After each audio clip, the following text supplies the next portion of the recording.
Hi everybody, Adam Partington here. This is the Artifact podcast, and on today's episode we are sitting down and talking with none other than the magnificent Robert Huth. Robert, as you know, played for some huge football clubs, including the likes of Chelsea, Middlesbrough, Stoke City, and of course Leicester City, where he won the Premier League, which is still kind of crazy to say those words out loud, even though we're 10 years on. We had a really good conversation. At the end of the interview, I asked him a rather humorous question about a situation that he got himself into on Twitter. So hang around for that. And if you enjoyed the episode, let us know in the comments. For now, here's Robert Huth.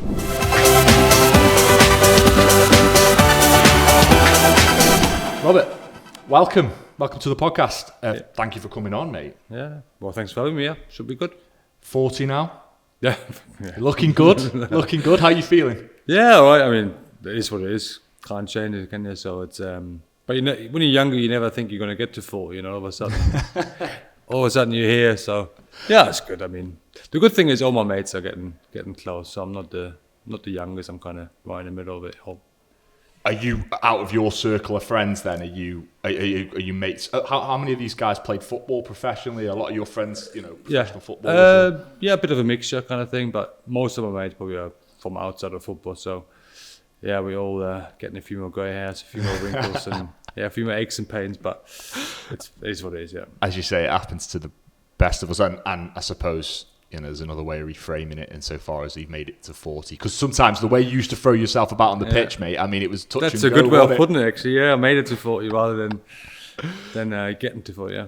You keep yourself busy now with, I think last time we spoke, you were talking to me about like marathons, and you were running marathons and that, mate. Is that still going okay? You still doing that? Yeah, trying to stay fit, trying to keep the weight off. I think there's enough people that stop playing and they're just piling it on, so that's the motivation I've got. Yeah, I mean, I used to hate running and now I kind of enjoy it, yeah, weirdly. Just by myself, yeah. It's something I got into.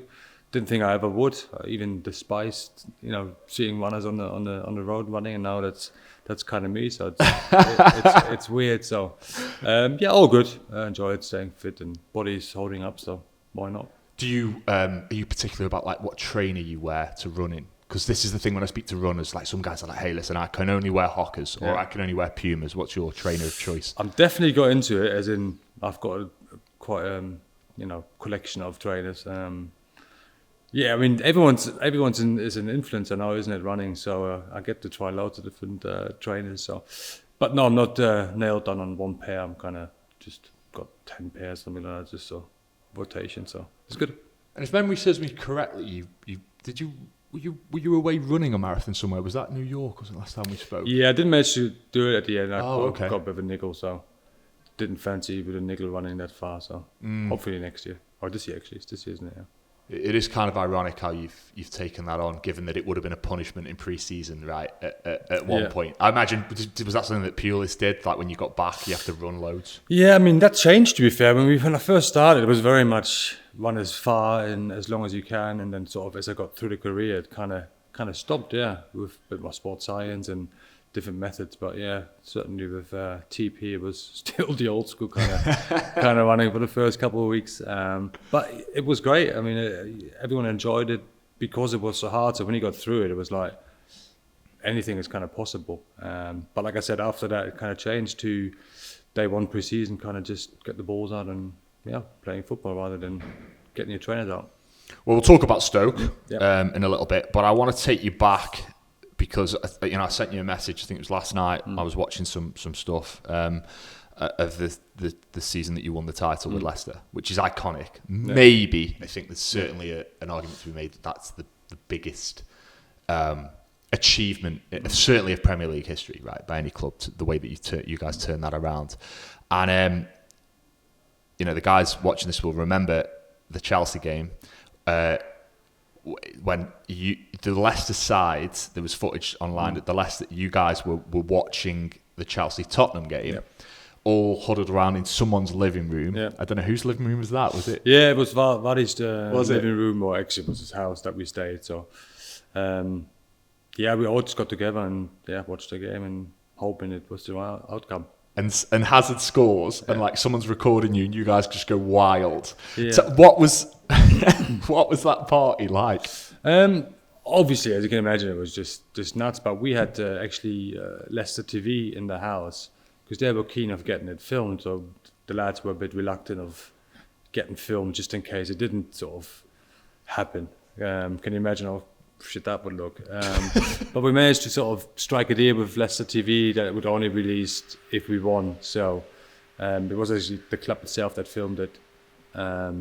But yeah, I mean, like we've seen the pictures, just nuts. There was a bit of a disbelief that we actually got over the line. I think the game, the Chelsea game, basically told the story of it didn't look like we were going to do it on the day, and then Chelsea managed to get it back. And yeah, I mean, it was just crazy night. Had a few more drinks at Vart, and yeah, went into Leicester and celebrated with, I'm guessing, pretty much all of Leicester in some nightclub. I can't remember getting in or out, so it was a wild night. Do you remember that moment where you kind of thought, oh, like, I'm for the Premier League? Did it dawn on you in that way, or was because it was like a build-up that you got used to it? How did that fit? Yeah, certainly it was a build-up to it for sure. But I think when you kind of in that environment, you kind of don't want to get. I mean, you're only human, so you start thinking ahead, but you have to pull yourself back and just sort of live in the moment. And like, if that game didn't happen and Tottenham would have won, we had 3 more games to go, which still was a fantastic position for us to be in. But obviously you want it done as quickly as you can. The celebrations were mad for a good 15, 20 minutes. Everyone was hugging each other. Music was pumping, and then all of a sudden it just went really quiet because you sort of got that moment where you realise what you've done, and then you go, oh, I better bring my family. Yeah. Like at the moment when there's 25, 30 lads together, you can imagine what it was like, just crazy parties and, that kind of thing. Everyone was, buzzing, and then all of a sudden when you realise and then most lads kind of just separated. One went outside, found a little bit of private space and just spoke to people that he cared about that helped you along the way. Which got a little bit forgotten in the first 20 minutes, understandably so, because none of us expected to be winning it. So, but yeah, it went really, really high and then quiet, and then once the phone calls and messages were done, it went on. Do you remember who you called? Yeah, obviously wife, kids, they were buzzing. I mean, I were only 4 or 5, but they were kind of involved in the whole sort of season and a half, so they knew what it meant. Family, yeah, mum, friends, because I know you're in it, but I think equally your friends and your family are equally as much involved in it. Yes. Because they see you do it. I mean, sometimes you just think, oh, it's just on you, but I'm sure you've got a mate who you want to be really successful, and you invest your time, all these kind of things. So it wasn't just always me; it was always the people that pushed. There would have been a few times where I was down and this is not going to happen, so you just need people. Well, I had people that were massively involved and sort of pushing me along, supporting me, and they live their life through you almost, because they see the paper, they see Sky Sports News, they see positives and negatives, so they're equally as much involved. Maybe not on the pitch as much, obviously, but yeah, they were living the life, because when you're down, everyone is down, or was down in my family. When I was winning, everyone was the best day of my life, kind of thing. So it's always that kind of roller coaster that you live, and the family just have to fit in somehow. It's not always the most easiest thing to sort of navigate, because you kind of the focus of the household. If daddy is a bit pissed off, then there shouldn't be anyone else smiling in the house, that kind of thing. So it's not always easy living with athletes, but I kind of think that they sign up for that kind of stuff. That resonates, Again, I don't play football at a high level, obviously, but the moments in work that are great, and then when it's not so great, and trying to like switch off a little bit when you're with your kids, because especially when you said they were quite young then, they're your kids then were at the age my kids are at now. So it's like, because they're kind of like not really aware of what you do. Well, they kind of are a little bit. I imagine it's a little bit more pronounced for you because they can watch you on TV doing your job. But is that tough sometimes, mate? Trying to like, okay, we had a bad result today, but I'm going home now and I'm going to try and switch off. Being Robert Huth, the footballer, to being the dad. I don't think many can now. I really don't. And like 4-year-olds they can't read body language either, can they? So you come in like, like a raging bull kind of thing. At least with your wife, she within like 5 seconds can read a room, but kids don't. But no, I just didn't care, to be honest. That's sort of one thing that I missed out on. When it was a bad result, I just locked myself away. Like I'm pretty sure most of the players did. They found it difficult to kind of separate that kind of, maybe not emotions, but the kind of, job's done. You got a day off tomorrow, but it does play on your mind, because it's only got 10 years, 10, 12 years, and you kind of think about it all the time, every time, all day, all night kind of thing. So I did. I'm sure there'll be a few players that don't, but the lads I used to hang out with, they were pretty much similar in terms of my personality. They go home and just don't want to talk to anyone, that kind of stuff. If they win, it'd be the best night ever. But on the downside, it's frustrating. I'm fascinated by this, how you guys like navigate life, because when you're in a situation, say, where you're in a bad spot with a club, which you must have gone through at all your clubs, and you're out and about. Did people approach you? Did your fans approach you and start critiquing your performance? Did that happen that often? No, I always. That's why I choose to stay in England, because I found most of the people really, really respectful. Of course, there've been one or two clowns that would have said something a bit,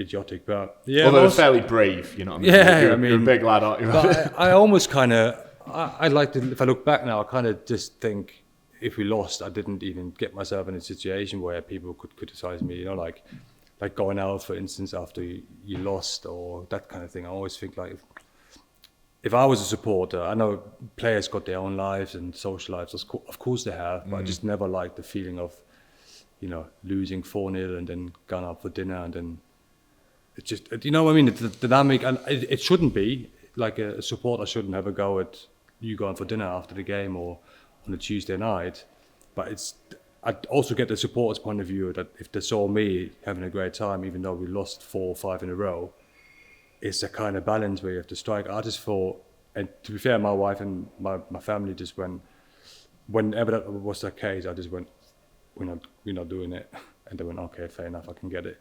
So it's that difficult relationship between supporters and players, where both have separate lives, both watch the football, one of us is in it. But when you're out of it, you kind of go, well, we just lost. Why is he having a glass of wine on a Tuesday night with dinner? Difficult. I get it. So therefore, I just chose not to get myself in that position. Yeah. Interesting. Claudio Ranieri, he always struck me as somebody, in front of the cameras at least, who was incredibly warm, friendly guy. Yeah. Was that the Claudio Ranieri that you had an experience of at Leicester, away from the cameras? Well, I think because I had him twice in my sort of playing career, it was almost like a 180. Of course, you had him at Chelsea. Yeah, it was a 180 of him as a manager, as a coach, and as a personality. At Chelsea, he was cutthroat, my way or the highway. Training was intense. I'm not going to say old school Italian, but it was kind of really, he was the boss. There was no misunderstanding of who the boss was. And at Leicester, like I said, it was a 180 where he was a lot more open, a lot more friendly. Friendly, I'm not saying as in your mate, but he kind of got, as he got older, I think he understood players a bit more. The relationship needed to be a bit more flexible. At Chelsea, I didn't have one personal conversation at all. It just was football. And then at Leicester, it was a bit more, not that we talked about family issues or anything like that, but it was a lot more approachable in the sense that I could speak to him about stuff when I wasn't happy with certain things in the game where when I thought we could do better, 15 years prior to that, he would have said, no, that's how we're going to do it. He wouldn't even entertain my questioning. But at the time, at the Leicester time, it was a bit more, okay, let's have a talk about it. And so that was really, I think it's just an age thing where people develop and sort of learn a bit more life skill from both sides as well. Yeah, like he mellowed a little bit. Mellowed, yeah, that's an excellent word, yeah. Yeah, like I kind of see similarities and parallels now with the manager of my team, David Moyes, and like kind of him. I remember listening to an interview with him where he was saying, like, I do things completely different now than I did my first time around at Everton, right, when he was a young manager. I know there's a little bit of difference in age there, and he was a little bit older than when he was at Chelsea than Moyes was at Everton. But yeah, Mello, it's interesting, isn't it? People like Mello, and we all do, right? It's not just football managers. I think everyone does that in life. Where if I look back to myself 15, 20 years ago, I would have been, a lot different than I am now. But that's just the way it is. Yeah. So that season then at Leicester, this is probably a question you've had loads, mate. So I apologise if I'm asking you the same question that you've answered a million times. But if there's like one game that you could go back and play in again and relive, which one is it? Oh, Man City away. I don't think that's I don't think there's even a question. Probably in my 3.5 years at Leicester, that was probably the best game, the most perfect game we played. We just prepared as normal, like you do for every game. But on the day, every player has a couple of games in a career where they just don't make a mistake. Everything just comes off. And on that day, we had 11 that probably had one of their best games of their sort of professional career. So you don't often get 11 players having it on the same day. But yeah, it felt like that. Everyone just peaked on that day. Not that we had a massive drop off after, but on that day it was just kind of, even after the game we sat in the change room kind of, not that we weren't expecting a good performance, but we just going, that was unreal. Was it? So you all consciously like sat around and went, lads, what have we just done? Yeah, I mean, if you compare the City team and our team, they still had superstar manager.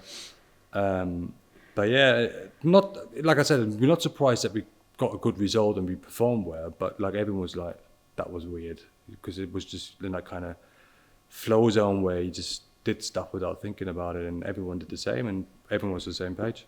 We should have probably won more comfortably just by the amount of chances we had. Joe Hart making a few good saves, but yeah, we probably, if the game ended up 6-1, no one would have been. If you watched the game, no one would have been surprised. So 3-1 actually kind of felt not flattered City, but I think we were really dominant in the game. Yeah. Just before we just reverse back a little bit in your career, because I want to ask you about that transition from Chelsea to Middlesbrough. Chelsea to Middlesbrough. As you were talking there, I was thinking about what the characters in your changing room, and I've done a bit of work with Wes Morgan, I found him to be a great guy. What was he like? Because he was obviously the captain at the time, and you guys would have been more senior players, right, at that point. So how was he to work with? He was awesome. Yeah, he genuinely was. I think sometimes you get a kind of view of a captain, and he has to be the big shouting, that kind of guy. But Wes wasn't. But that was his quality. He was very, well, I'm not saying quiet, but he sort of watched, taking a few things in, listened, and then he kind of guided the team towards what he thought, or him and the manager thought was the right direction. But he just led in a different way, maybe not like a Roy Keane or, the Patrick Vieira, these kind of thing. He just, again, he mellowed. He was a bit older at the time as well. So, I've got a lot of time for Wes, the way he handled not just the season before when we were in a relegation battle. He just kept everyone positive. He knew how to motivate players. Again, not the shouting way, but the quiet word rather than the big boy and sort of make himself heard as such. And I think the group responded really well to him. So, you don't become the first captain to win the Premier League for Leicester for no reason. So he had a massive part in it with his both performance on the pitch and sort of making sure that all the boys are together and letting, downtime in the season where you're not performing well affect too much, because you kind of saw the bigger picture. So prior to that, though, you'd had the armband at Stoke, if I remember rightly. Only for a couple of games, not full time. Because Shawcross would have had it more. Right. I was just going to ask you then, how do you deal with like if you've been a captain and you go into a club and there's already a captain and you have to be honest, stand aside, you just roll with it? Don't care. Yeah, I don't care. I would never play it to be a captain. for me, it was just never an issue. Is that because you maybe feel like you just naturally got those characteristics that make you a bit of a leader anyway? Yeah, I'd like to think if I look back, I kind of had a bit more of the sort of leadership anyway in me. I just been a German kind of way of doing things, but efficient. We're doing it this way, lads. Yeah. But equally, I never had a problem with someone being my captain. Quite the opposite.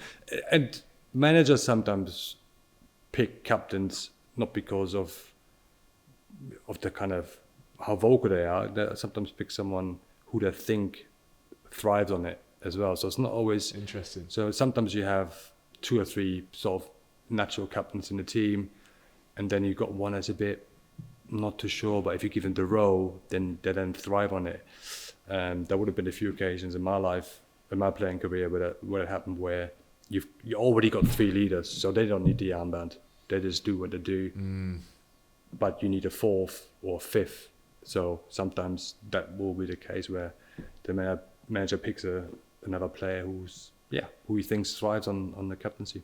Yeah, from the outside looking in, you struck me as that type of character. But then I think about that Stoke side. We're bouncing around a little bit now, but there was loads of lads in that Stoke side where you're like, he could be captain, he could be captain, he could be captain. Yeah. Just go back to Chelsea actually before we move on to that making that transition to Middlesbrough, which does intrigue me. Yeah. Like moving from the West London area to Middlesbrough. Mourinho, what do you remember about Mourinho? I thought Mourinho was the greatest. Yeah, it really was. Yeah, just the way he came in. Some people call him arrogant. I just thought he was really, really confident. He was hard. He was fair. He pushed you to the limit where I wasn't pushed before. Training was unbelievable. His preparation was, at the time, so new. Like none of us players at the time knew what was available in terms of data, preparation. We've got, again, these days it's just normal. Right. These days everyone has it. But he came in, he had his own data team. We've got, prior to games, you've got almost like a handbook of the teams that we played against. And you could have as much or as little information as you wanted to. Some players like it, some don't. And it'd just be on your place. I think it was 2 days before the game. And you could find out anything. How many times the keeper passed to the right back? How many times he passed back?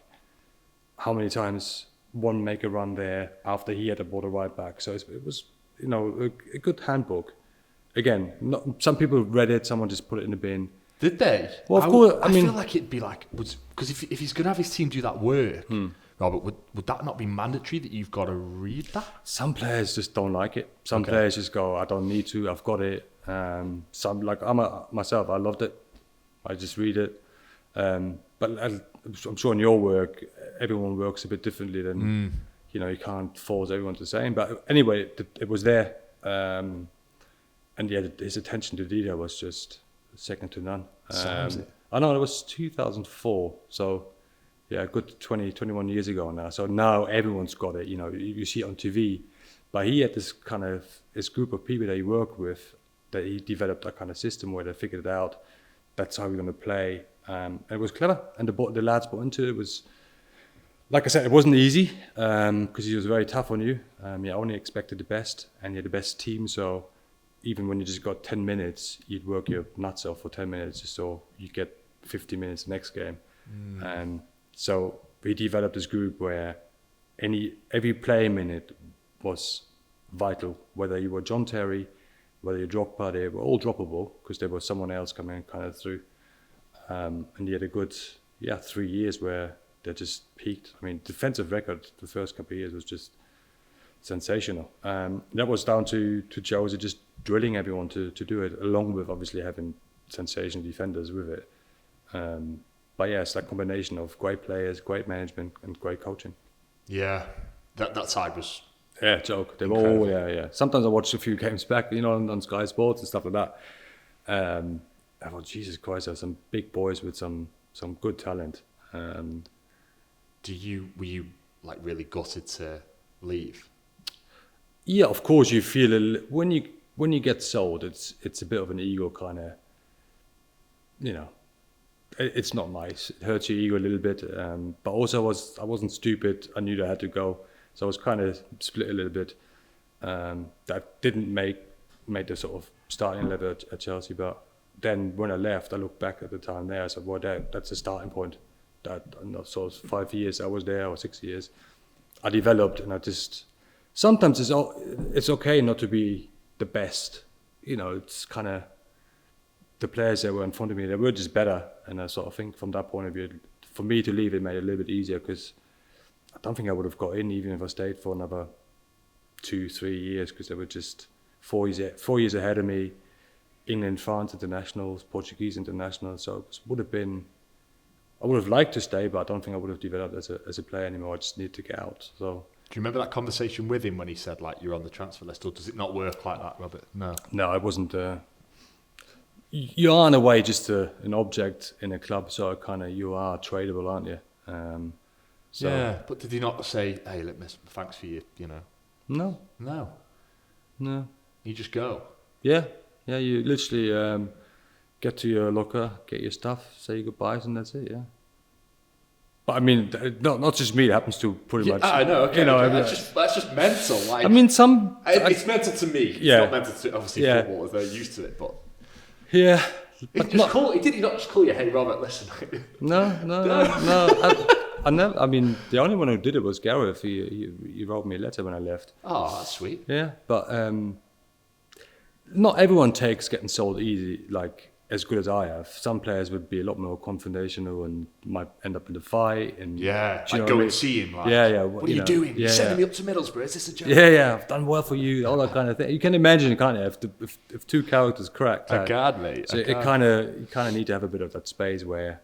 Because I've seen players pick on the manager and stuff like that in the canteen. I'm like, well, you wouldn't want to do that. So it's kind of, because it's, although you're always in the same environment, you're always trying to have the same goal.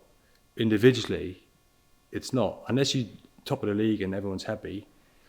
But if you're 8th in the Premier League and you kind of lose 1 or 2 games, there'll be one player thinking, well, why isn't he picking me? So it's a weird, and then you're always in the canteen together, and then you see him, and frustration builds, and one thing leads to another in the canteen saying something stupid, and it does happen. So I think you, as a manager, need that little bit of space and to kind of go, thanks, see you later. Yeah, it's just business. Just business, yeah. It's just business. Yeah. It's a hard job being a manager. It's any job though, right? I don't think it's any different than being a boss, being somewhere else where you're kind of in control of people. Yeah. But I think having to kind of manage, especially at Premier League level, like those big characters, young men who are naturally more inclined to maybe kind of like settle disputes, confrontation. It's very intriguing for me from the outside. So, did you look at a map and were you like, what's Middlesbrough? What's this? How did you find going from like West London to Middlesbrough? Pretty straightforward, to be honest. Yeah, I wasn't one of the. No. You told me a story before about you were on the. I need to. This is the time when you were on the plane and Moyes called you about a move to Everton. Was that this time? That was around that time, yeah. That was just a strange moment, because when he rang me, just to sort of, having the first kind of conversation between player and maybe moving to Everton. But I was just on the plane. From Berlin back to London, I think it was, and he rang me just as the plane accelerated on the runway.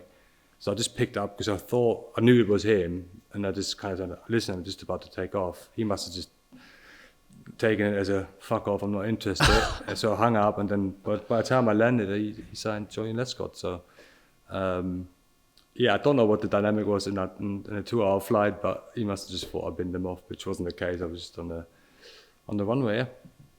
It's funny how these things happen, isn't it? Because obviously Lescott went on to do really well at Everton, but I genuinely do believe, I'm not just saying this because you're sitting here, and I imagine if we clip this down and put it on social media, people will agree with me.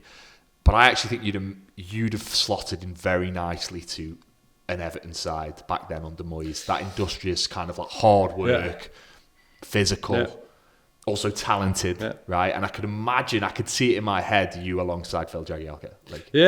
I think you're absolutely spot on. Not to take anything away from Julian, because he had 3 or 4 unbelievable years there.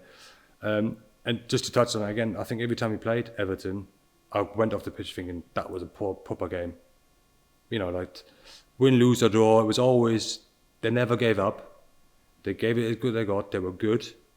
and when they lost, every single player shook your hand after the game, like as in no grudges. Sometimes you win a game 1-0, dodgy penalty decision, and sometimes you see players walking off, hands in the air. But that was never the case with David's team. They were always spot on. When they won, the same. When they lose, the same.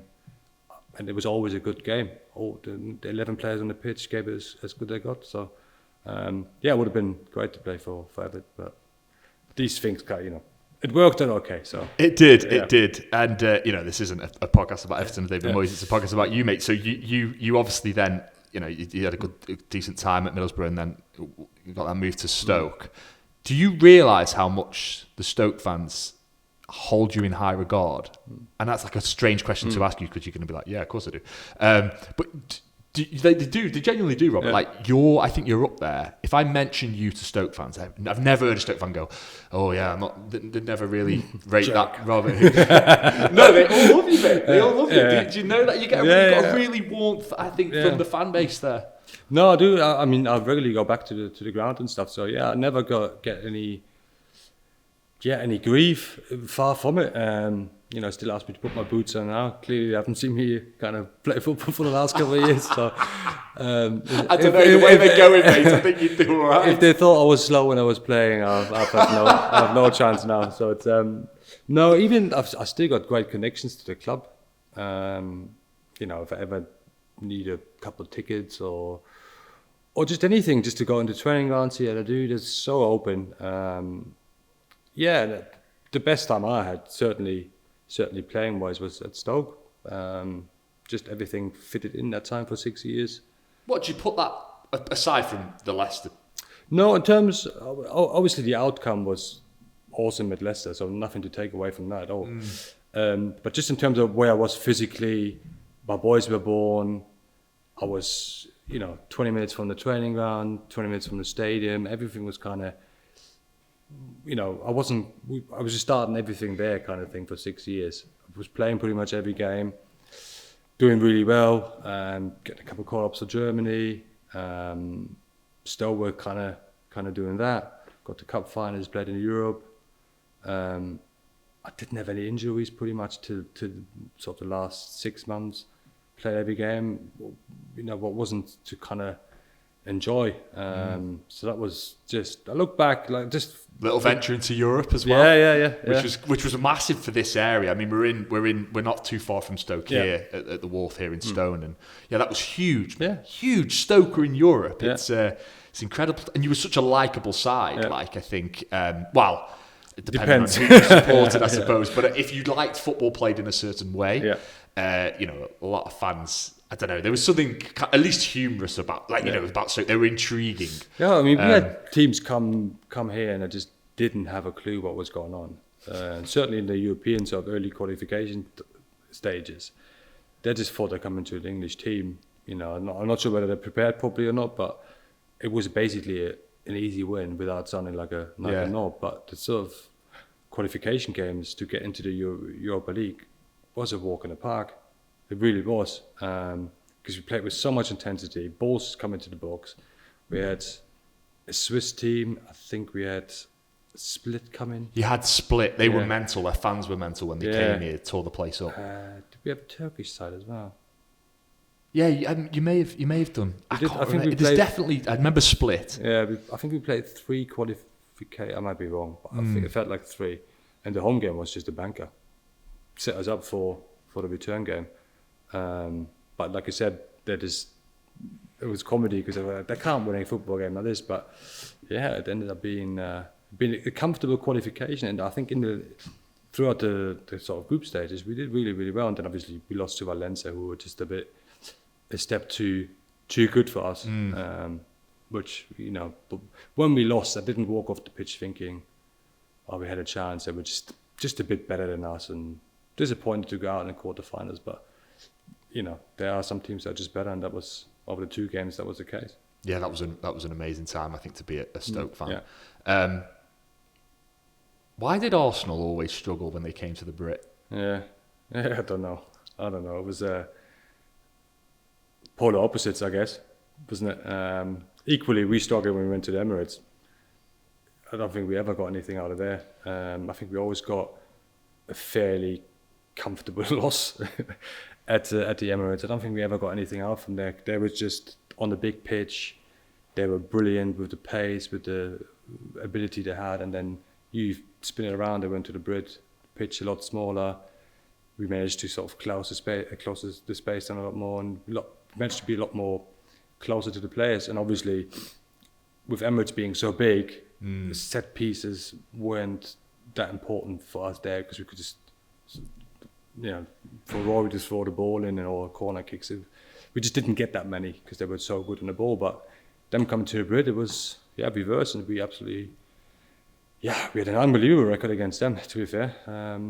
The fans played a big. The fans actually did genuinely play a big role in terms of getting in the mind of like Arsene Wenger, and then that became a little. It seemed like it snowballed a little bit. Yeah. And I always remember when he came once and he wouldn't take his hands out of his pockets because the fans would mimic him when he throw his hands up in the air. Do you pick up on these things? Oh yeah, I mean, it's when you, like I said, when you lose, there's a way to lose, and if you like a little bitch about it when you lose. Not just the players remember it, the supporters, like I said. So the first time they lost and they start bitching about the pitch being rubbish, too small. You shouldn't be able. At one point, I think Wenger said you shouldn't be able to throw it. It needs to be kicked in. Remember that one? And as a player, you just go, come on, let's just. Did he? I don't remember. Yeah. I can believe it because he was a very sore loser, and there was something about what you lads did to him. Yeah, and I think. They played into if I look back now, and as much as you want to make from it, but Arsenal wasn't a big game for us. Like it wasn't when we prepared for Arsenal. No one thought, "Oh, it's fucking Arsenal, let's do that." It's just another home game. Like we didn't play any different against Arsenal than we did against anyone else. Okay. So they made it a bigger thing than it was. So you did get in their heads. Yeah. No, I think so. But for us, I don't think we played with any more intensity. Tony wouldn't have allowed it for us to drop our standards for any other team. So for us, it kind of was like, what are you stressing about? It's just a game. So when we prepared for Monday to Friday, it was just another game, and they just kind of panicked. And love it. Yeah, it's weird. So mate, I love that. The fact that you guys are just nonchalant, like, we're just playing another football game, and they're getting really het up, probably having these team meetings. How are we going to deal with this? Yeah. Wenger saying, I'm going to have a chat with the ref before and stuff. And I love the idea that you guys were just like, all right, Arsenal are coming. Yeah. I mean, we had bigger things to think about. Like we need a certain amount of points, that kind of thing. So yeah, it's just. It's weird how it kind of developed, but most of the lads just thought it was a game, to be honest. How good was Ryan Shawcross? Yeah, amazing. Yeah, he was. He certainly had 2 years where he was definitely a sort of top 4, top 5 centre backs for England. I don't know why he didn't get caught up more often. Do you think? No disrespect, Stoke fans, because I can already see the comments. But do you think if he'd have played for inverted commas a bigger club? Yeah. Sure. I don't think Roy Hodgson helped either. I don't think because he always had a gripe coming to the Brit. I think from my memory, kind of always felt he thought we were just a bunch of thugs the way we play, because he liked to play football. And a couple of times when we beat them, it kind of got a bit nasty after the game. And I just don't think. I think again, I don't know it, but I just felt like he called him up because he had to at that point. Like the pressure, because Ryan was doing so well, he could have not. So he kind of gave him a bit of a carrot, and then the game didn't go as well as it should, and then that was the end of it really for Ryan. When other players equally had bad games that day, and they got caught up again. So I don't think Roy had a particularly sort of fond memory of Ryan. So it felt a bit like he was up against it anyway. But I think he's spot on that he played for someone a bit more sexy, I guess. It would have been an easier call-up. Nevertheless, I think what he did for Stoke and how he performed should be remembered, because he did put in a good shift. He was an incredible servant, wasn't he, to them? So, it sounded like moving from Chelsea was, in the end, it was forced upon you. Middlesbrough to Stoke seemed like a fairly... it was a good move for you, but then leaving Stoke, given the fact that you had that affinity with the club, the relationship with the fans, you were comfortable there. was that really tough then, leaving? And do you feel like, actually, on reflection, given that you went and did so well at Leicester, do you feel that was a mistake on Stoke's part?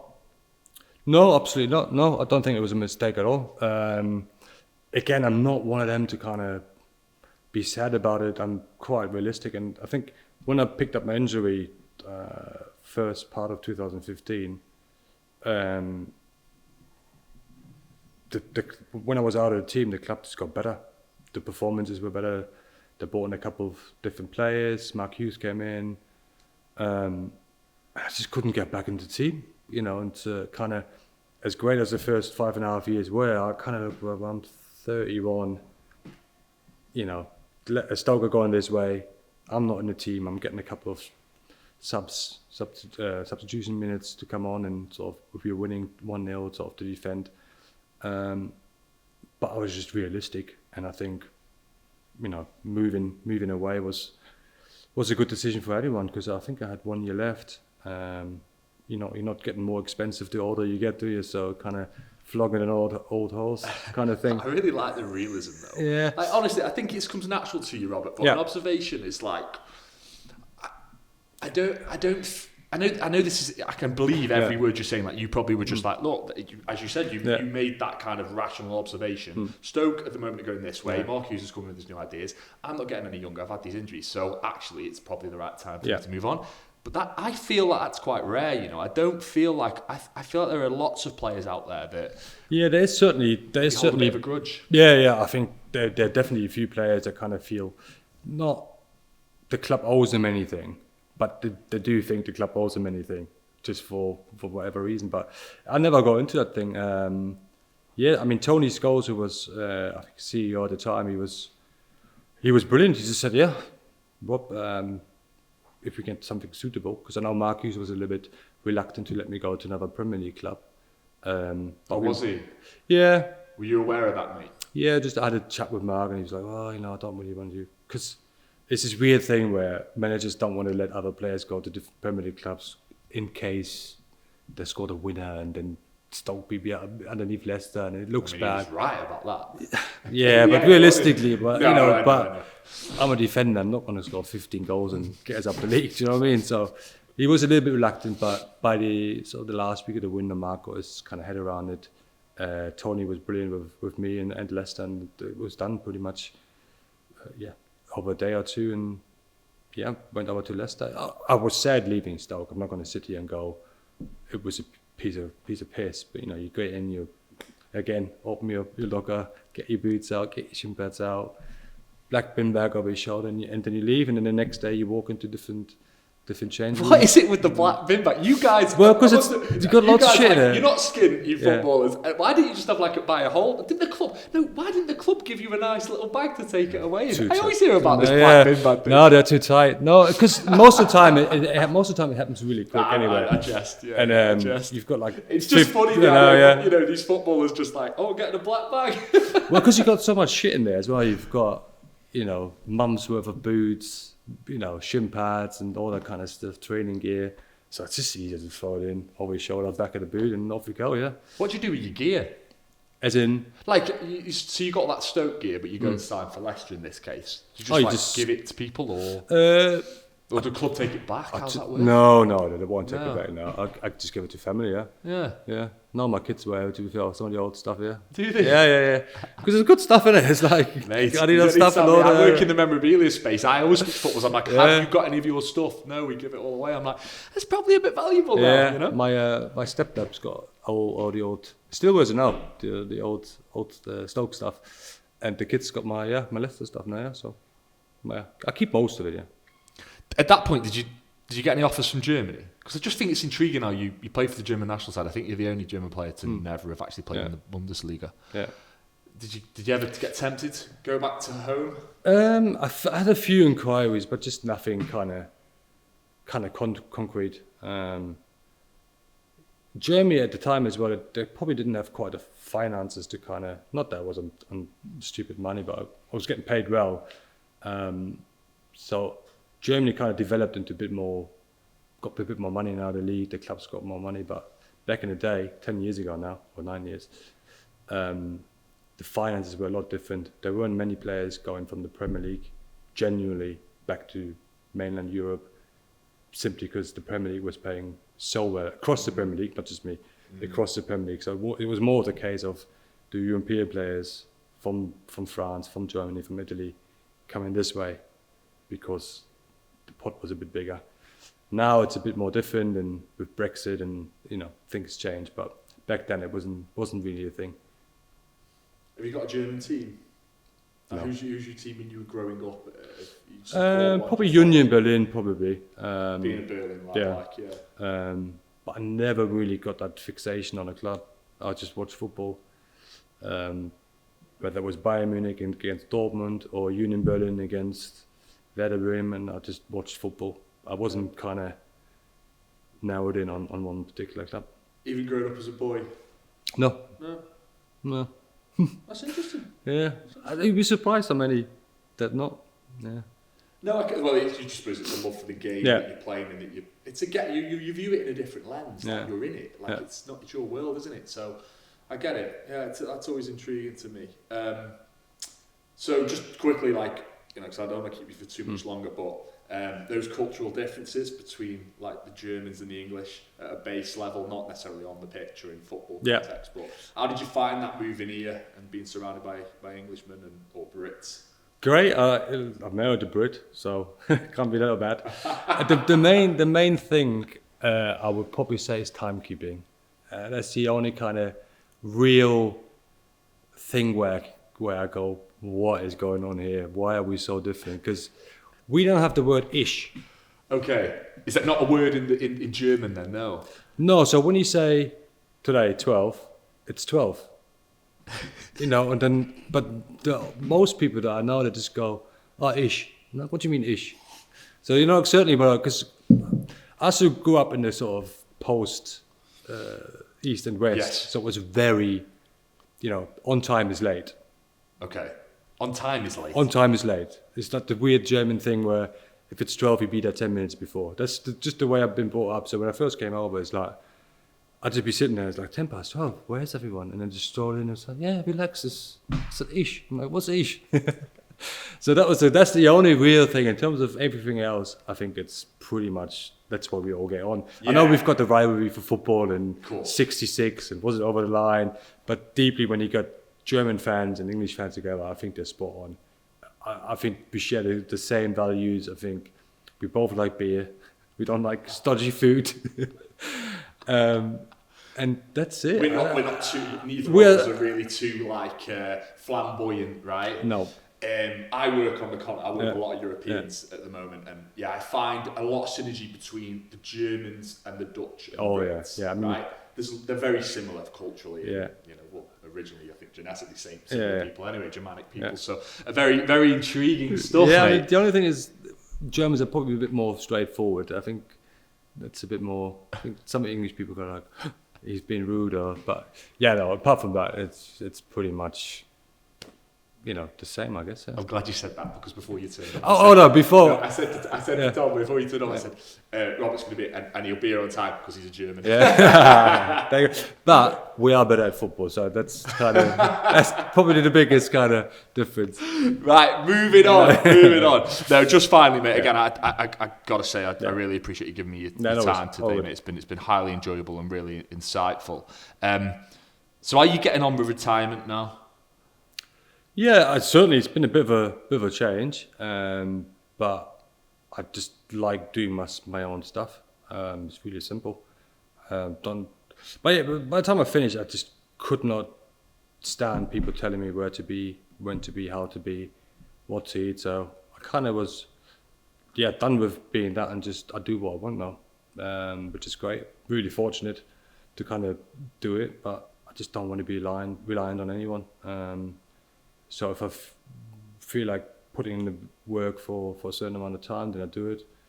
If I don't, I just go running for like 2 weeks every day, kind of thing. So I just want to be left alone by most people, which is great. It just fits my personality perfectly. I don't need a routine like some other lads do, where I don't know what to do now. I need to get up at 6. I kind of go, well, I get up at 6 anyway with the kids, but might go running at 12, might do some work for BBC or other sort of broadcasters.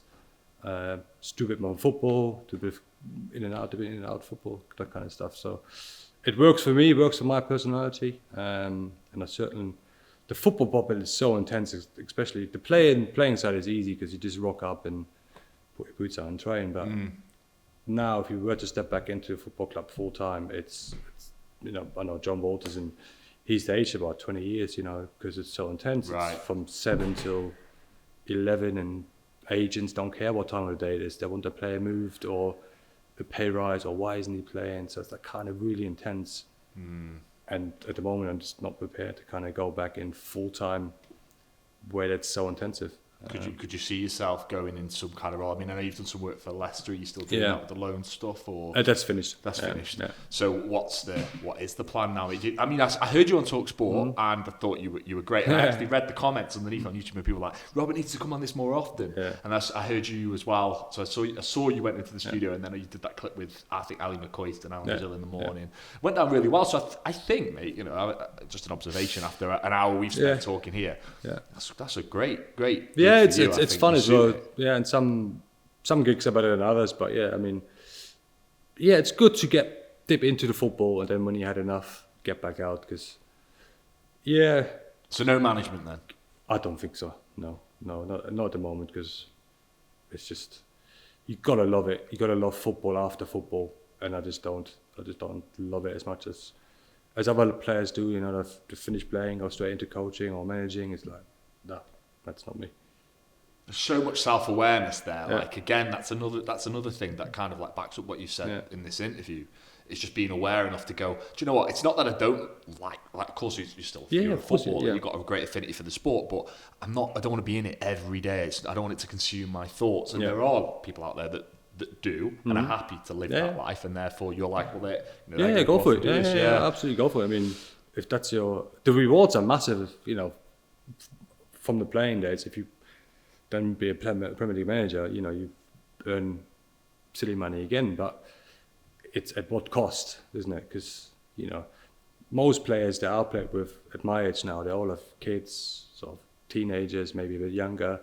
If you get another job in Plymouth, if you live up here, it's impossible, isn't it? Unless you move them all down there, or you down there for 3 days a week, 4 days a week. I'm not willing to give that kind of family time up to work. Done. Nothing against Plymouth, but that kind of, it's not always around here, is it? You might have to move to Scotland, you might have to move to Ireland, to Wales, these kind of things. And fair enough if you want to do it, but not for me. Cool. And one final question, which I don't want to get into trouble, but I have to ask about this. Was the thing on Twitter? It's like a proper internet folklore moment. We've spoken about it off camera. Do you remember much about that, and like how did that come about? Were you just kind of chilling with your mates and just having a bit of a laugh? And did you realise that it would blow up in the way that it did? No, I certainly didn't think it'd be that kind of out of proportion reaction that would happen. But like, to tell you the truth, we used to play that on away games with all the on the bus and that stuff. So once we checked in boys will be boys. I know, right? Mate. I know. And we used to bring a big iPad in the treatment room, and we just play it there. And that's how we used to play it for weeks and weeks before I even played it at home. Right. I was a bit surprised, but it's strange because there was only one complaint really that was made against me, and they had to follow it up legally from I think it was the Premier League. So. Just strange, and everyone was kind of overreacting. Like, they're there. It's not like just a random person naked. It's like, So, but anyway, we got over it. Learned my lesson, but every now and then the guy that ran it still kind of messaged me every now and then just to. I think he wants to bring it back because I'm not sure. It's 10 years ago now, but things have moved on a little bit, haven't they? They have, but I think. Because they banned him when it kind of came out, and then he did another account, and then it got closed down, another one. Like, mate, I can't help you. I'm done. I learned the lesson. I can't do it, so you're on your own. But yeah. Honestly, Robert, this has been such a pleasure, mate. It's great talking to you. It's been really nice as well, getting to know you a little bit, and hopefully we'll do some more work in the future. But thanks for coming on the podcast, mate, and I'll see you soon. Thanks for having me. Yeah, good fun.